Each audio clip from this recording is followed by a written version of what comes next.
இந்த இடத்தில் தான் கூற வேண்டும், இந்த இடத்தில் கூறக்கூடாது என்ற எந்த நிபந்தனையும் கிடையாது.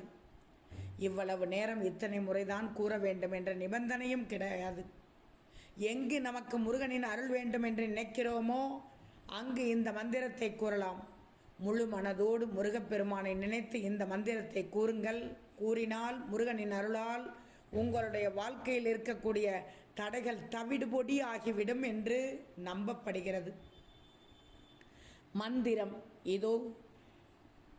ஓம் ஐம் சம் சரவண பவாய நமக. ஓம் ஐம் சம் சரவண பவாய நமக.